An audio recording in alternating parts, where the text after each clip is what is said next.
Pigaholics.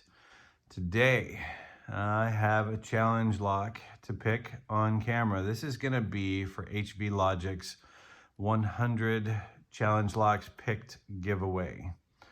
If you haven't seen his channel, take a look at it. He's got some great locks that he's picked, and it's a lot of fun to watch him pick too.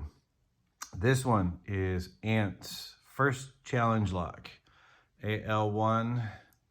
Did a lot of engraving on this Euro, which is actually a American profile cylinder. It's a Schleg C keyway. And we see these in a lot of screen doors. I've actually picked this lock too many times now. I did another video which I really royally messed up. So we're gonna do it again, because that one was just one hot mess. So what you have to do for the giveaway is to pick a challenge lock on camera and then tag HV Logic. I think it was HVCL100 with a hashtag in front of it. So let's get to picking. This is a very interesting lock. Has a great false set in it. I've been in this lock a couple times. The first time we realized that the lock had been put together incorrectly. So it behooved me to do it again and pick it again on camera. There's the first little false set.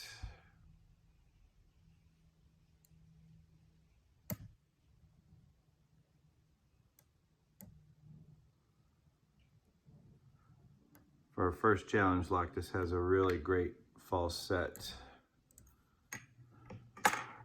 on it. That's actually the halfway one too. There's an even deeper false set hiding in here. Let's see if we can get to it. There it is.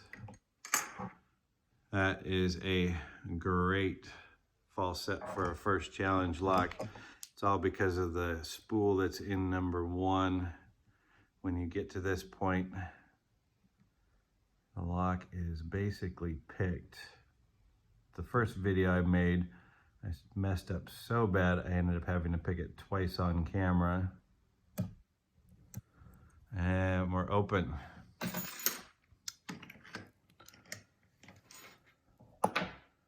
Let's delve into what is in here. Let's bring it closer too. It's always good. This is the key for it. Not extreme bidding, but a lot of fun.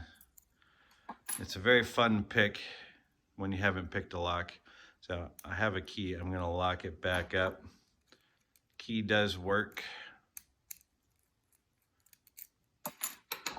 because I don't have the grub.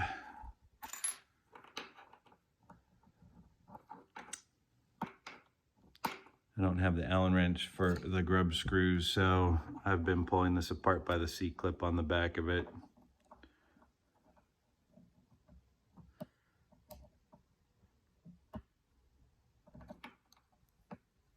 Oh, geez. The thing that is somewhat easy for me is gutting stuff, and then some days you just can't get back to it again. There we go.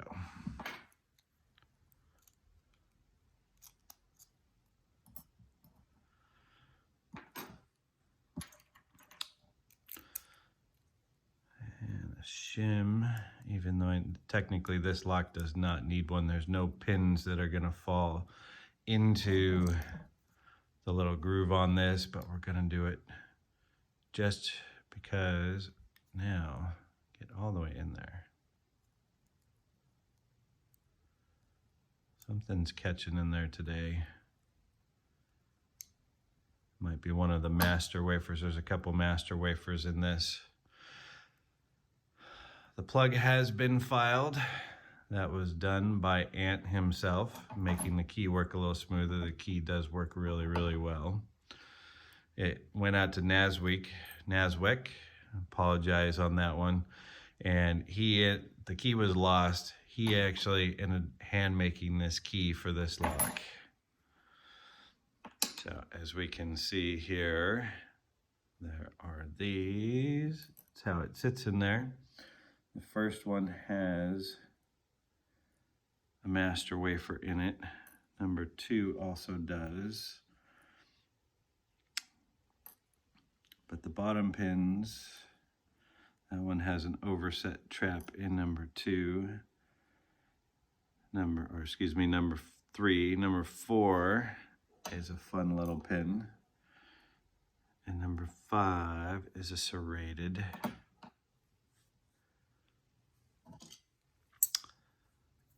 Bottom pin.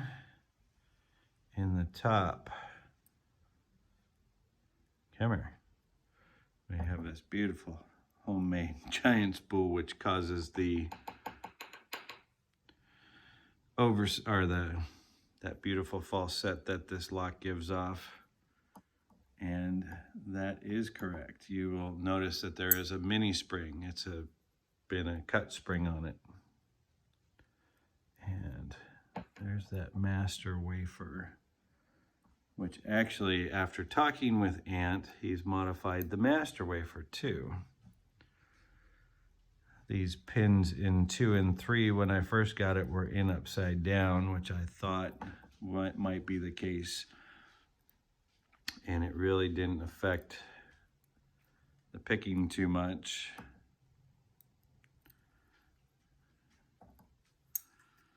The interesting thing on this lock is number 4 chamber is unpopulated with a spring. Standard in number 5 and another spring. There are no mods on the core or up in the Bible. It's all about the pins on this one. And I never noticed. We'll get it to number 2 and we'll take a look at it. It's been picked a lot, so maybe it hasn't been. There's a number 1 driver, definitely a homemade. Kicks out a beautiful deep false set on that. I don't think, yeah. Standard bottom pin. He said he put a little ledge on this to make it more fun for picking. And it does have a little bit of a, I don't know if that's gonna show up. So there's a little lip there for catching on things.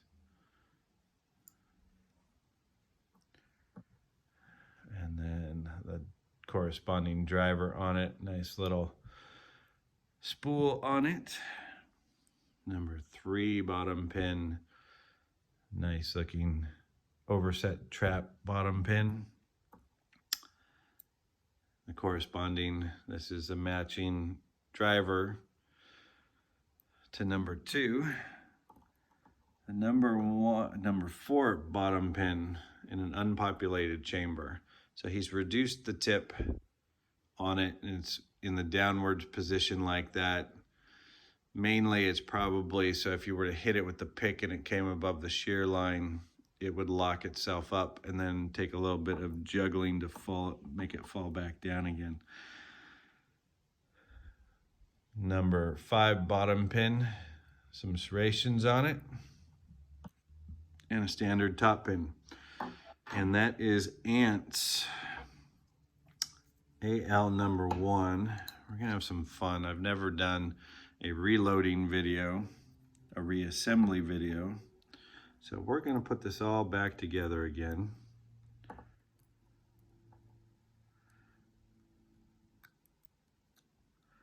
And we'll get it back in working order for the next person. One thing I did forget to show was that spring in number 1. He has taken and just cut, focus for me, cut the spring. It's oriented with the small springs in the downward position.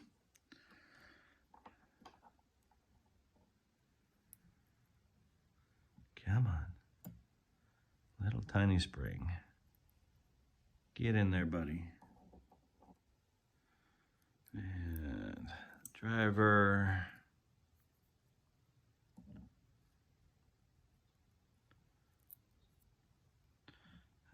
fall in the hole. Come on, there you go. And then the driver. I'm not gonna load the master wafers into it. We're gonna put them back in to the plug and slide it all the way back in.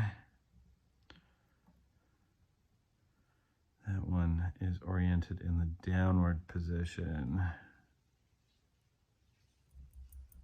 Come on, there you go.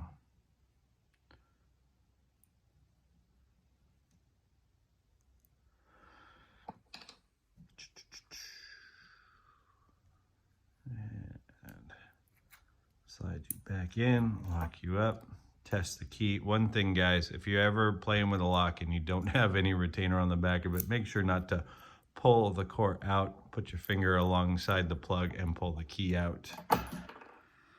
That is the safest way in an active lock to play with it. And we're back together and in operation. This is gonna go to another picker who has never picked a challenge lock. His name is Cajun Lock Picker down in Louisiana. And that's what I have for you today. Have a great day, guys, and check out HV Logic. This is for his 100 challenge lock giveaway. Talk to you later.